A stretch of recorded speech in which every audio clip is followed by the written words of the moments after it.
إن أريد إلا الإصلاح ما استطعت وما توفيقي إلا بالله.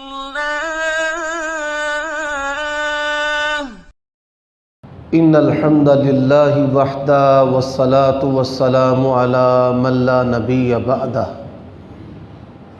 اللهم صل وسلم على نبينا محمد وبارك وسلم وصل عليه. اعوذ باللہ من الشیطان الرجیم. کل نفس ذائقۃ الموت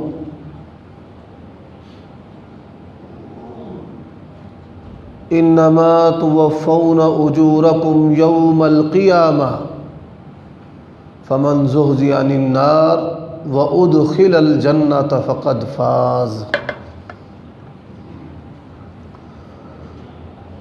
آج کی اس نشست کا عنوان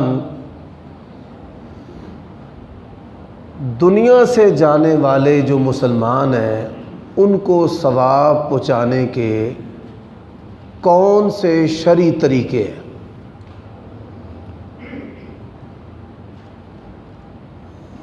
آپ اس بات سے بخوبی آگاہ ہیں کہ رمضان کے اندر پوری دنیا کے مسلمان روزہ، تراویح، قرآن کی تلاوت، ذکر و اذکار، دعا اور صدقہ و خیرات، دیگر اعمال صالحہ کے ساتھ اس مہینے کو گزارتے ہیں. وباللہ التوفیق. یہ توفیق کس کی طرف سے ہے؟ اللہ کی طرف سے.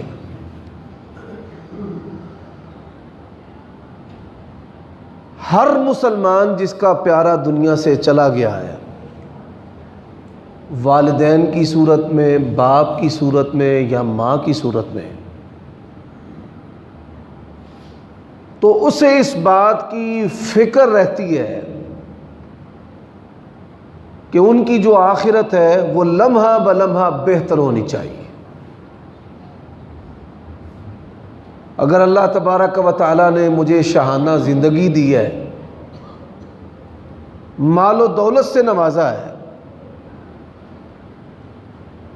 میں ایسا عمل کروں جس سے میرے والدین کے گناہ معاف ہو جائیں، ان کے درجات بلند ہوں، اور آخرت میں وہ کامیابی کے مراحل طے کر کے اللہ تبارک و تعالیٰ کی جنت میں چلے جائیں.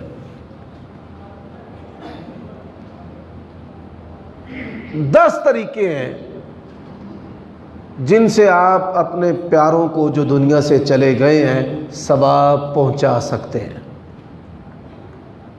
اس کے علاوہ یہ جتنی رسوم ہیں، وہ 30 دن ہو، 7ویں دن ہو، 10ویں یا 40ویں، ششمائی یا برسی، ما انزل اللہ بہا من سلطان، اللہ تعالیٰ نے اس کی کوئی دلیل آسمان سے نازل نہیں کی.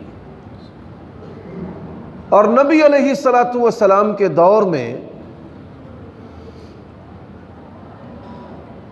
کئی صحابہ کرام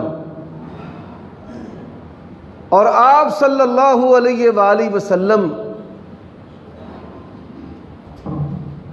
کی محترمہ اور عزیزہ بیوی سیدہ خدیجہ رضی اللہ تعالی عنہا اور 3 بیٹیاں جو نبی علیہ الصلاۃ والسلام کی زندگی میں فوت ہوئی ہیں. یہ کل 3، 10واں، 40واں، ششمائی اور برسی عہد نبوی اور عہد صحابہ میں اس کی ایک مثال بھی نہیں ملتی. کوئی بھی شخص جب دنیا سے چلا جاتا اس کے لیے تعزیت کے الفاظ ہیں، ان للہ ما آتا ولہ ما اخذ فلتصبر ولتحتسب. اللہ نے دیا ہے، اللہ ان کو لے گیا ہے، آپ صبر کریں. اور صبر اس کے ذریعہ جو ہیں وہ آپ ثواب حاصل کریں۔ ہمارے ہاں مروجہ جو الفاظ ہیں کہ اللہ تعالیٰ ان کی بخشش و مغفرت فرمائے، اور اللہ تعالیٰ جملہ جو لواحقین ہیں یا آپ کو اللہ تعالیٰ صبر جمیل عطا فرمائے۔ پھر اس کا جنازہ ہے اخلاص کے ساتھ۔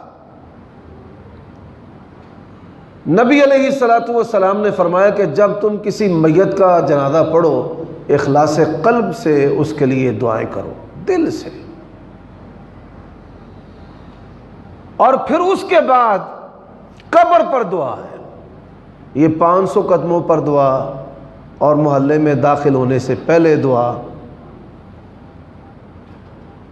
یہ ٹریڈیشنل عمل ہے، مذہبی تجارتی عمل ہے، شریعت کے ساتھ اس کا کوئی بھی تعلق نہیں ہے۔ جب انسان دنیا سے جاتا ہے تو اس کو ثواب پہنچانے کا، راحت پہنچانے کا پہلا ذریعہ، اس کا جو ترکہ ہے وہ سنت کے مطابق تقسیم کرے، پہلی چیز ہے۔ اگر اسے خدشہ ہے کہ میری بعض اولاد بعض کا حق کھا جائے گی، نبی علیہ السلام کا فرمان ہے، تم میں سے کوئی بندہ بھی 2 راتیں نہ گزارے اس کی وصیت اس کے پاس لکھی ہونی چاہیے۔ یہ وصیت کا جو عمل اور سنت ہے موجودہ حالات میں یہ فوت ہو چکا ہے، یعنی یہ ایسی سنت ہے، نبی علیہ السلام کا ایسا فرمان حدیث ہے کہ جس پر لوگوں نے، خواص نے عمل کرنا چھوڑ دیا ہے۔ اس کے بعد دوسری چیز جس کا میت کو ثواب پہنچتا ہے وہ کیا ہے؟ اس کا قرضہ ادا کرنا۔ اس کی وراثت تب تک تقسیم نہیں ہو سکتی جب تک اس کا سارا قرضہ ادا نہ ہو جائے۔ قرضے کو ادا کرنا ہے، خاص سارا مال اس کا چلا جائے، ورثاء کے لیے کچھ بھی نہ بچے۔ نبی علیہ السلام ایک صحابی کا جنازہ پڑھانے لگے، آپ کو پتہ چلا یہ مقروض ہے، فرمایا صلو علی صاحبکم اما انا فلا اصلی، اس کا تم جنازہ پڑھو، میں اس کا جنازہ نہیں پڑھاؤں گا۔ حضرت حکیم بن حزام رضی اللہ تعالیٰ عنہ ایک صحابی، انہوں نے کہا یا رسول اللہ آپ جنازہ پڑھائیں، علی دینہ، اس کا قرض میرے ذمہ ہے۔ چند دن کے بعد آپ صلی اللہ علیہ وآلہ وسلم بازار میں ملے، فرمایا تو نے قرضے کی ذمہ داری اٹھائی تھی، اس کا قرضہ ادا کیا؟ یا رسول اللہ صلی اللہ علیہ وسلم آج ہی اس کی آخری قسط ادا کی ہے۔ فرمایا سن، میت جنت اور جہنم کے درمیان معلق تھی، آج تیری آخری قسط ادا کرنے پر اللہ نے اس کو جنت کا داخلہ عطا کر دیا۔ صرف جہنم سے بچ جانا یہ کامیابی نہیں ہے۔ اہل جنت کے 4 گروہ ہیں، بغیر حساب و کتاب کے جانے والے، پھر جن کی نیکیاں باری ہوں گی، پھر جن کی نیکیاں اور گناہ برابر برابر ہوں گے۔ اصحاب اعراف، اللہ تعالیٰ نے جن کا تذکرہ اعراف میں کیا ہے، اور پھر وہ لوگ کہ جو جہنم میں جائیں گے، اور نبی علیہ السلام اور علماء کرام کی شفاعت سے اللہ تعالیٰ ان کو جہنم سے نکال کر جنت میں داخل کرے گا۔ تیسری جو چیز جس سے میت کو ثواب پہنچتا ہے وہ ہے اس کی وصیت کا نفاذ کرنا۔ وصیت ورثاء کے حق میں نہیں کر سکتا کہ ایک بیٹا اس کو دے دیا اور دوسرے کو محروم کر دیا، ایک بیٹی کو دے دیا دوسرے کو محروم کر دیا۔ یہ جس صحابی کا میں نے تذکرہ کیا نا، حکیم رضی اللہ تعالی عنہ، ان کی متعدد بیویاں تھیں، ایک بیوی بڑی چہتی تھی، اس نے کہا میرا بیٹا جو ہے اس کو کچھ دے۔ بڑی بہترین سواری گھوڑا تھا، انہوں نے کہا اچھا یہ لے لو۔ کہنے لگی کہ میں نے نبی علیہ السلام کو گواہ بنانا ہے۔ نبی علیہ السلام کے پاس چلے گئے، رسول اللہ صلی اللہ علیہ وسلم نے کہا حکیم ساری بیٹوں کو اولاد کو اس طرح کے گھوڑے دیے ہیں یا اس اکیلے کو؟ یا رسول اللہ اس اکیلے کو ہی دیا ہے۔ فرمایا میں محمد الرسول اللہ اس جور اور ظلم پر گواہ نہیں بن سکتا۔ اعدلوا بین اولادکم، اپنی اولاد کے درمیان برابری کریں، یعنی کہ آپ ترکہ تقسیم کریں تو ایک بیٹا جو ہے اس کو زیادہ دے دے، ایک کو کم دے دے، ایک بڑا ایک چھوٹا ہے۔ بڑا چھوٹا آپ کے اختیار میں نہیں ہے، کس کے اختیار میں ہے؟ اللہ کے اختیار۔ حق محنت تو دیا جا سکتا ہے لیکن ترکہ جو ہے اس کے اندر برابری ہے۔ چھوٹا جو ہے ہمارے معاشرے میں یہی کام تو ہوتا ہے، یا بڑا پس جاتا ہے یا چھوٹا پس جاتا ہے۔ یقین جانیے پھر اولاد جو ہے وہ اپنے باپ کے بارے میں سخت الفاظ اور جملے اس کے فوت ہونے کے بعد بھی کہتے ہیں کہ ہمارا باپ بڑا ظالم تھا، اس کو دے گیا اور مجھے نہیں دے کر گیا۔ یہ بظاہر دینداری ہوتی ہے، نہیں تو دینداری کی آڑ میں لوگ دکانداری کرتے ہی نظر آتے ہیں۔ حقیقی جو فرما بردار ہے پوری روئے زمین کے مال اور خزانے دے کر بھی اس کو اپنے باپ کی گردن جہنم سے چھڑانی پڑے نا تو وہ کہتا ہے یہ کوئی مول نہیں ہے، چھڑا لو۔ تو وصیت باپ نے کی ہے کہ میرے مال میں سے اتنے پیسے مسجد کو دے دینا، ہاسپٹل کو دے دینا، یتیم خانے کو دے دینا، فلاں بیوہ کو دے دینا، فلاں جو میرے نواسے ہیں پوتے ہیں ان کو دے دینا۔ اور یہاں ایک معاشرے کا سلگتا ہوا مسئلہ بھی میں بیان کرنا چاہتا ہوں۔ باپ مر گیا، دادا زندہ ہے، پوتے چھوٹے چھوٹے ہیں، ان کا سہارا بننے کی بجائے چاچے پھپھیاں کی مسئلہ پہنچ دینے، اے پوترے دی وراثت دادے دے مال دے بہترین ہے۔ علماء پھر ادھوری بات کرتے ہیں، پوری نہیں کرتے۔ پوری میں آپ کو سنا دیتا ہوں۔ اس بات میں کوئی شک نہیں کہ دادے کے ترکے کے اندر پوتا وارث نہیں، لیکن اس بات کے اندر بھی کوئی شک نہیں کہ پوتوں کی کفالت کرنا، چھت، لباس، خوراک، علاج، معالجہ جو ہے وہ دادے کی ذمہ داری ہے۔ اپنے مطلب کا جو ہب کر جانا اور جو کڑوا ہے اس کو تھو کر دینا، وراثت سے حصہ نہ دینا، اور جو ان کی کفالت نان و نفقہ ہے اور ان کی چھت ہے، رہائش ہے، اس کا بندوبست کس نے کرنا ہے بھائی؟ دادے نے کرنا ہے۔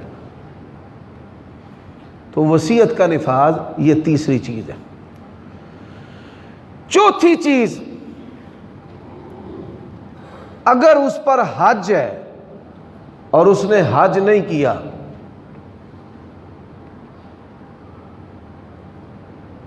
عمرہ اس پر فرض تھا، واجب تھا، اس نے نہیں کیا، صاحب استطاعت تھا، کسی وجہ سے نہیں کر سکا، تو میت کو ثواب پہنچانے کا ذریعہ کہ جس نے حج کیا ہوا ہے وہ اس کی طرف سے حج کرے، عمرہ کرے۔ طواف نہیں ہو سکتا، نماز نہیں ہو سکتی، حج اور عمرے کا جو عمل ہے وہ میت کو ثواب پہنچانے کے لیے اس کی طرف سے ہو سکتا ہے۔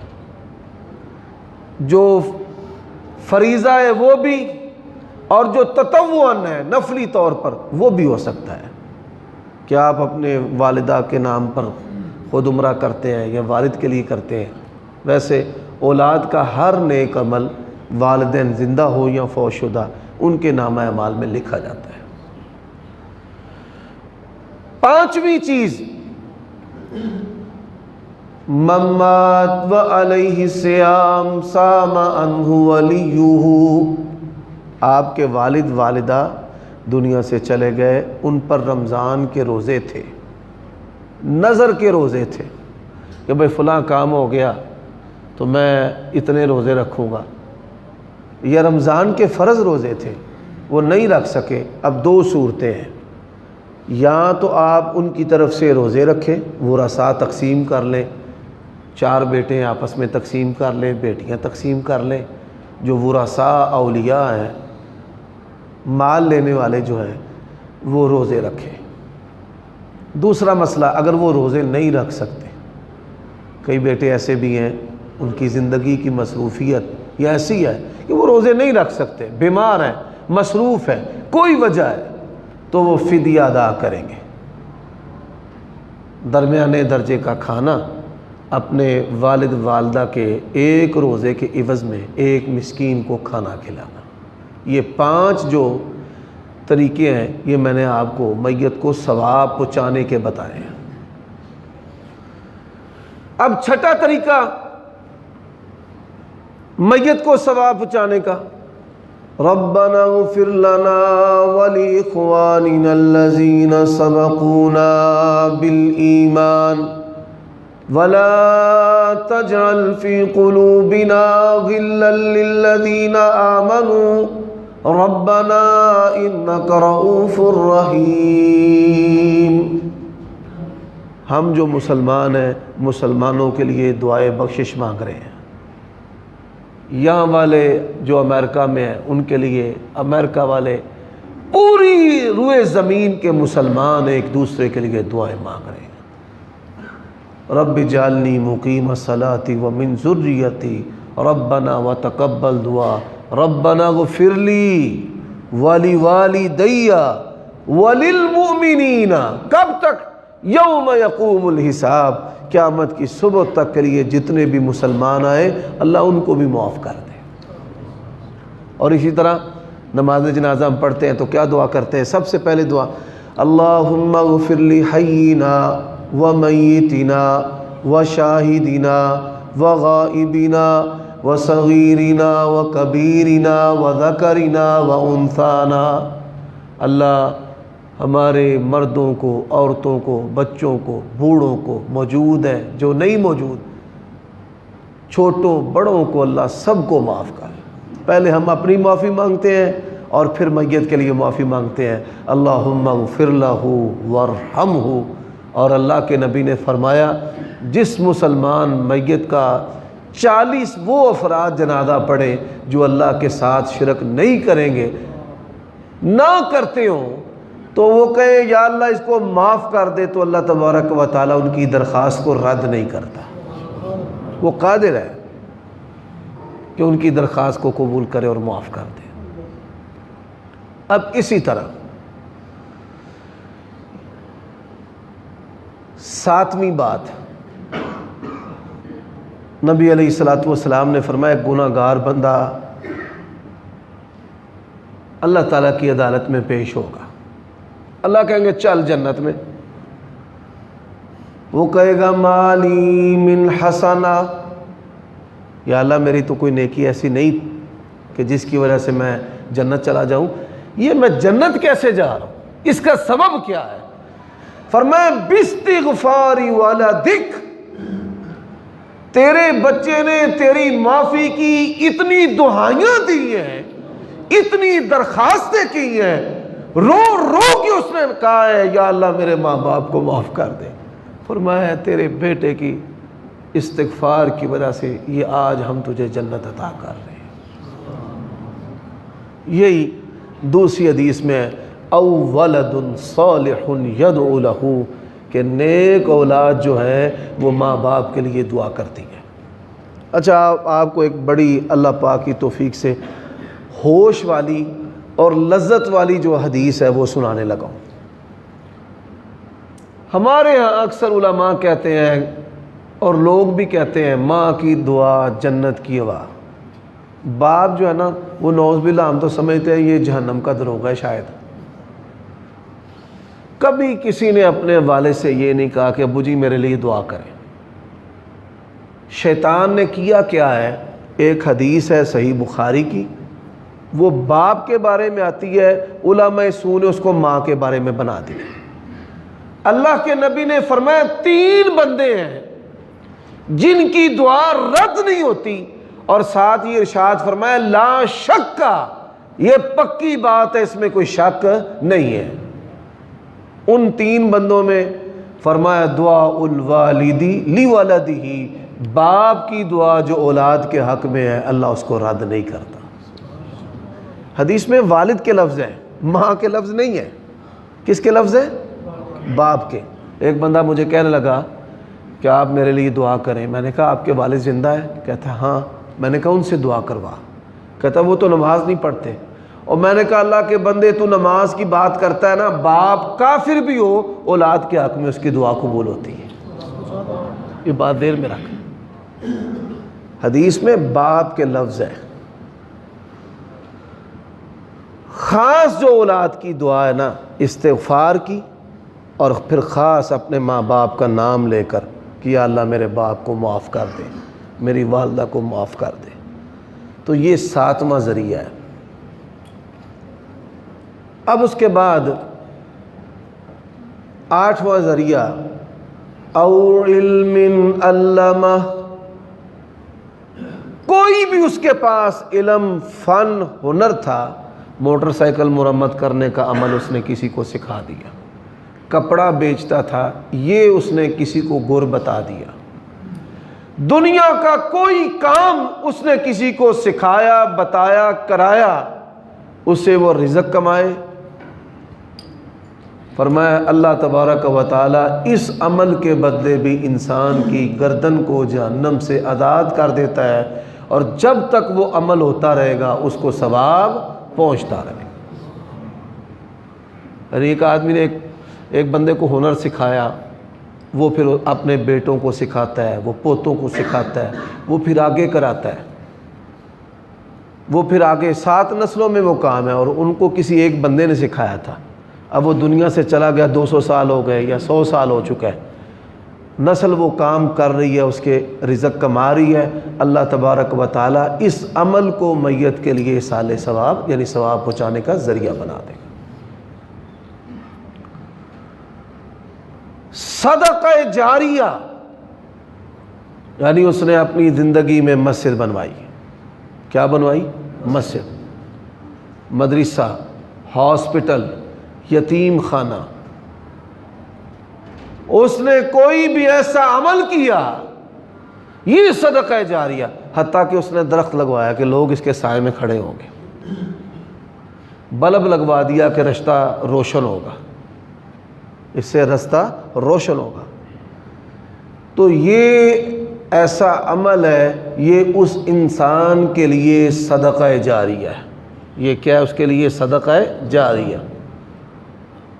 اور پھر 10ویں جو بات ہے وہ دین کی دعوت ہے۔ دیکھیں، کسی کو نیک عمل پہ لگا دینا، من سن سنتا حسنتا فی الاسلام فلہ اجرہا واجر من عمل بہا، وہ دعوت دیتا ہے، کوئی ایسا نیک عمل کرتا ہے، اس کے نیک عمل کو دیکھ کر لوگ نیک عمل کرتے ہیں کہ اس نے یہ عمل، اس نے افطاری کروائی ہے، اس نے یہ فلاں عمل کیا ہے، اس نے کپڑے تقسیم کیے ہیں، اس نے راشن تقسیم کیا ہے، کوئی بھی نیک اور مشروع عمل اس کو دیکھ کر کوئی بھی اختیار کرے گا۔ نبی علیہ السلام نے یہاں تک کہا ہے، جو پہلے بات میں نے کی ہے، کہ درخت پر آ کر چڑیا بیٹھے اور اس درخت کا کوئی چیز، کوئی پھل وغیرہ کھا لے نا، اللہ تعالیٰ اس عمل کے بدلے بھی اس کو اجر و ثواب عطا کرے گا۔ تو یہ 10 صورتیں ہیں جن سے میت کو ثواب پہنچتا ہے، اور ان میں سب سے مؤثر آپ اپنی اولاد کو نیک تربیت دیں، نماز روزے پر، تلاوت قرآن پر، اذکار پر، دعا پر لگائیں۔ یہ عمل جو ہے وہ آپ کے لیے سب سے بڑھ کر مؤثر ہے۔ نبی علیہ السلام نے کیا فرمایا؟ آپ نے فرمایا کہ انسان جب جاتا ہے نا دنیا سے، مال واپس آ جاتا ہے، وہ چارپائی جس پر لے کر جاتے ہیں اس کو نہیں دفناتے، وہ ساتھ لے آتے ہیں، حتیٰ کہ بدن پر 1000 روپے کی بمشکل مالیت کا جو کھیس اور کپڑا ہوتا ہے لوگ اس کو بھی اتار لیتے ہیں۔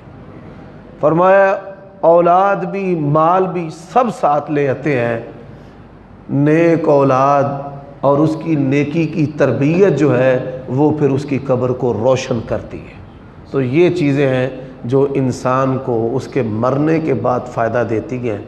اللہ تعالیٰ سے دعا ہے اللہ تعالی ہمیں اپنی زندگی میں اپنے مرنے کی تیاری کرنے کی توفیق عطا فرمائے، اور جو بندہ اپنی زندگی میں مرنے کی تیاری کرتا ہے نبی علیہ الصلاۃ والسلام نے اس کو عقل مند مومن قرار دیا ہے۔ اور آخری بات، ہماری عبادات اور دعائیں کئی دفعہ آسمان پر نہیں چڑھتی، اس کا سبب یہ ہوتا ہے کہ ہم اپنے والدین کے لیے دعائیں نہیں کرتے، ان کی صحت و عافیت کی ہم دعائیں نہیں کرتے ان کے لیے۔ تو جو دنیا سے جا چکے، جو دنیا میں ہیں، ان کے لیے، ان کی صحت عافیت کے لیے، تندرستی کے لیے، اور جو دنیا سے جا چکے ان کی بخشش، مغفرت اور بلندی درجات کے لیے دعائیں کرنے والا جو عمل ہے، یہ بھی انسان کو اللہ تعالیٰ کے قریب کرتا ہے، اور اس کے ذریعہ، اس نیک عمل کے وسیلہ سے وہ اللہ تبارک و تعالیٰ سے اپنی پھر دعائیں مانگے۔ اللہ تعالیٰ اس نیک عمل سے اپنے بندوں کو اپنے فضل سے نوازتا ہے۔ اقول قولی ھذا واستغفر اللہ لی ولکم ولسائر المؤمنین والمؤمنات۔